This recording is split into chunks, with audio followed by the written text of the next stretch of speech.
What's up, everybody? This is Tez. First, giving honor to the God who is the head of my life. I want to thank Him for this opportunity to open blind eyes, to also add to everybody else.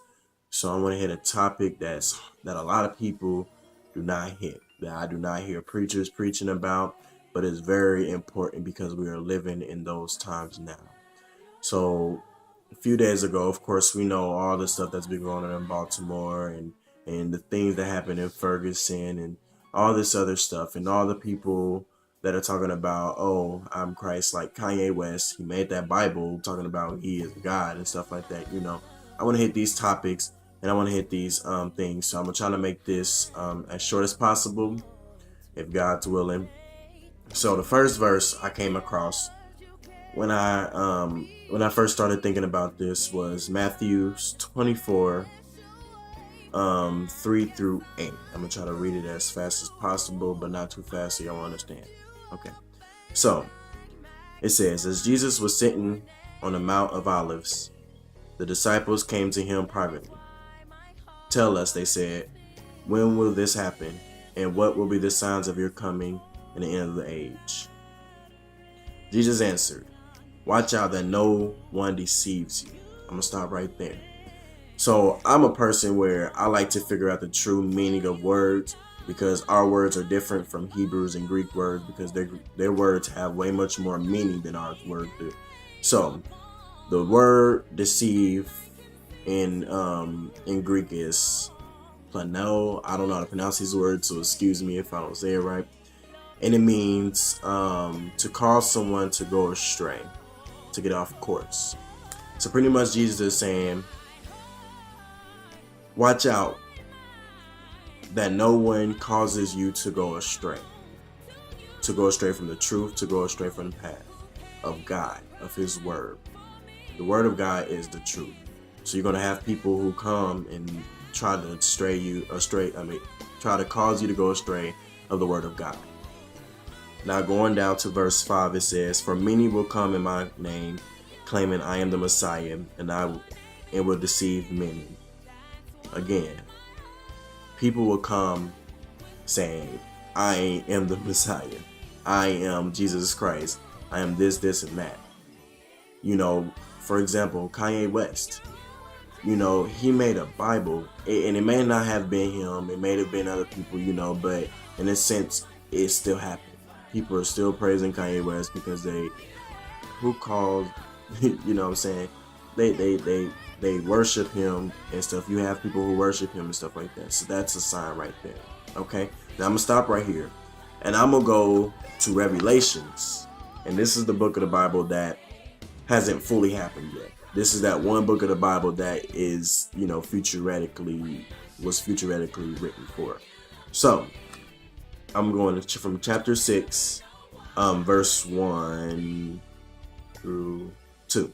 Okay. It says that I watched as the Lamb opened the first of the 7 seals.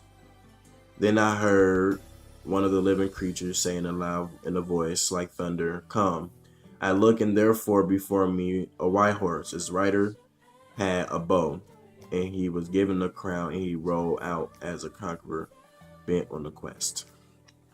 Now, I'm going to again stop right there, and I'm going to switch over to Revelation 19:11. I'm just going to read some of this, and I'm going to compare and contrast the two people. Okay. It says, I saw the heaven standing open, and there before me was a white horse. Now, remember, I read about the white horse in chapter 6. It says, there before me was a white horse, whose rider is called Faithful and Truth. With justice he judges and wages war. His eyes are like blazing fire, and on his head are many crowns. Now, stop right there.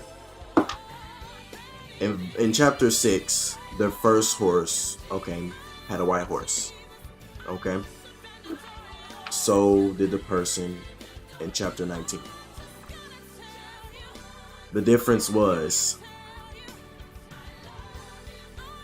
the person in chapter 6 was given a crown, and means singular. one, uno. And the person in verse 19 had many crowns. So that's a big difference right there, you know. So I didn't read all that, so if y'all want to go and read the rest of that, you know, y'all can read it. So pretty much this means that the person listed in in chapter 6 is pretty much set on a quest to deceive people, to be the false Jesus Christ. Kanye West, you have a more people. I'm not calling him, you know, false Jesus Christ. I'm just saying you have people who claim they're Jesus Christ, which is false Christianity. So that's what's described in Revelation 6, 1 through 1 and 2. Okay, so I'm gonna read down. I'm gonna try because this video is already long. So it says, "You will hear of wars and rumors of wars, but see to it that you are not alarmed." And I read this, and alarmed pretty much means disturbed or worried. And it says, "Such things must happen, but the end is still to come." In other words, the end is still to come. Yeah. And it says, "Nations will rise against nations." I'm gonna stop right there. Now, I got confused when he said nations rise against nations, and then he said and kingdoms against kingdoms. So I looked up the Greek word of nation, and yeah, this is gonna trip y'all out because this tripped me out.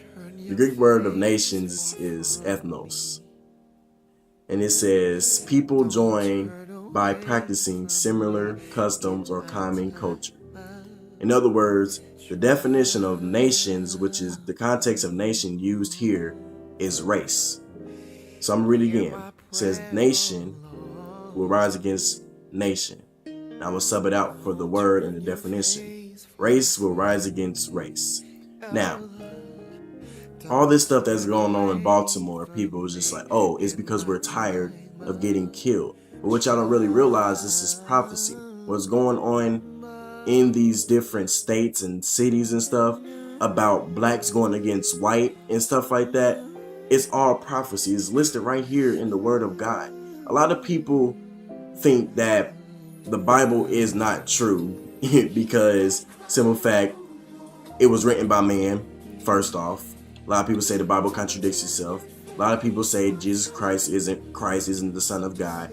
But it's clear here that what is said is true because it's actually happening. You got so many people that are going against different races. So you got blacks going against white. You have different, and that's the main thing I'm really trying to focus on because it's what's happening now.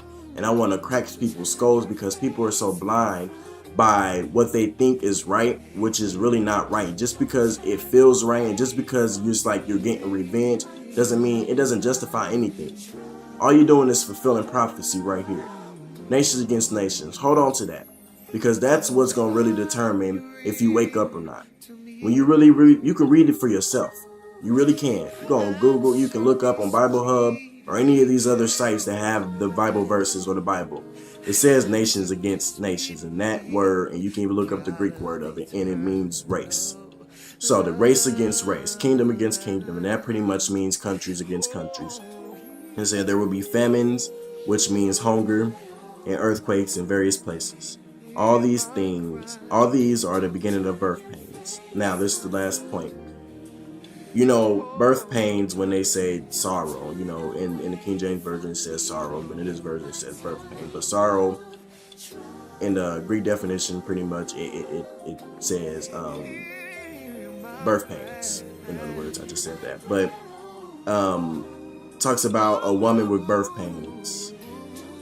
You know how contractions, I don't know how it feels, but you women know how it feels. Some of you women, hopefully. How contractions, as they come closer and closer together, the pain gets worse and worse. And right before you have the baby or whatever, the pain is like pretty much unbearable. Studies said the pain is like the worst pain you can ever feel, and it can actually kill a person, you know. So if you've been pregnant, if you have a baby or whatever, you know what that feels like. So that pretty much goes to saying that this is going to get worse and worse. There's no turning back to, oh, this is going to get better. This is going to justify, because this is not going to make anything better. You know, all the killings and stuff like that is not making anything better. And then I want to take this back to Revelations chapter 6 again. Now, they're opening up the second seal. It said, when the Lamb opened the second seal, and right here, when the Lamb means Jesus Christ, so Jesus Christ has opened up the second seal. I heard of the second living creature saying, come. Then another horse came out, a fiery red one. Its rider was given the power to take peace from the earth and make people kill each other. To him was given a large sword. Now, I don't know about y'all. I don't know who read Revelations, but Revelations is the most scariest book in the world. I'm going to be real with you, because it actually tells us what we're about to go through.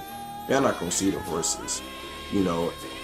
But just the fact that it's actually right here, and it says it, and this is actually happening. You got black on black crimes, white on white crimes, Mexican on black, black on Mexican, this, and that. You have all these crimes coming from people. You have people killing people. There's literally no peace on the earth. But the peace doesn't come from what stance you at, like where you are in life. It comes from the inside of you. You know, joy comes from the inside of you. Peace comes from the inside of you. You know, so much stuff, you can be going through so much stuff. Like, for example, I can go through so many situations. Hell, get fired from my job, reach home, nothing to eat. But if I have peace on the inside of me, none of that matters, to be honest with you. And to tell y'all straight up, I'm only 19. You feel me? And God spoke to me. He told me to get his people ready. And this is exactly what I needed to do to get his people ready. I really hope y'all watch this. And if y'all have any more questions, you know, you can hit me up on Facebook. If you got my number, you can text me. If you need my number, you can ask for it or whatever. But just really look out. For real. Keep your eyes on this God, because he's going to crack them skies any minute now. Do not wait to come to Christ. He's the only way to heaven. For real. And if you want to come to Christ, you got to get away. You have to let go of all the things that you're doing that are contrary to his word. To be honest with y'all, excuse me, none of us is perfect. I'm not perfect. I still got a lot of stuff I got to work on myself. But that's the process of being with Christ, is renewing your mind daily. It's a process. It's a seasonal thing. But again, I want to thank y'all. Again, my name is Tez, and I'm back our client. Have a blessed day.